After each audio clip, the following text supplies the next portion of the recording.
Time now to check in with our web team and see what they're working on. RT web producer Andrew Blake is in the newsroom to tell us more. I know, Andrew, one of the big stories that we've been following for the last really couple weeks here is about TrapWire. Yeah. Anything new for us? Yeah, well, if you've been watching us online, on the web, or on television the last 2 weeks, you'll know that we're really sticking with this TrapWire story. We first blew the lid off of it 2 weeks ago today, actually, and or 2 weeks ago tomorrow. And what we know about TrapWire is this massive global surveillance intelligence infrastructure that is, there's so much involved that we don't really have time to get to it all now, but we do know it's this creepy surveillance system. And what we found out just this week now is that TrapWire is linked to something that perhaps is even a little creepier. So we have this global surveillance system that uses facial recognition software that was exposed through these Stratfor emails hacked by Anonymous, published by WikiLeaks, and that's where we started digging around a few weeks back.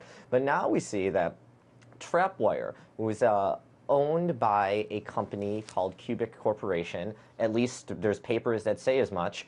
Cubic is denying it every chance they get. But we have these documents that say, okay, well, Cubic runs TrapWire. Another thing, though, is Cubic runs another company, or at least acquired another company, called Intrepid.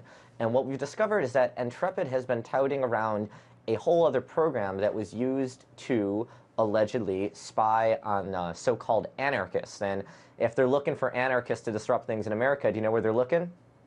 Where? They're looking at Occupy Wall Street, and this company is saying that protesters involved with Occupy Oakland, Occupy DC, Occupy Wall Street, and even PBS and Citizen Radio, these like political groups and broadcasting associations, what they've been doing is that their social networks online, whether or not they even realize it, are being, they're distributing messages through these, evil anarchists who are then propagating these evil messages of overthrowing the government at Occupy encampments. And it turns out that this same company is run by the company that's overseeing TrapWire, which is also the same company that was running an online anonymity masking program. So as we kind of dig deeper into TrapWire and all of its affiliated companies, we're finding out a lot of stuff about them. But at the same time, these affiliated companies are trying so hard to distance themselves from it. But the more research we do, the more we're seeing that this paper trail kind of points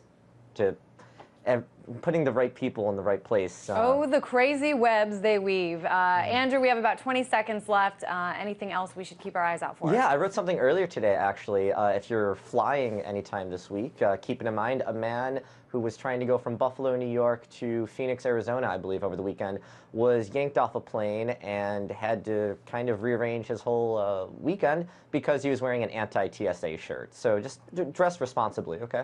All right, good advice. I know I will be heading to the Republican National Convention in Tampa over the weekend. I'll keep that in mind.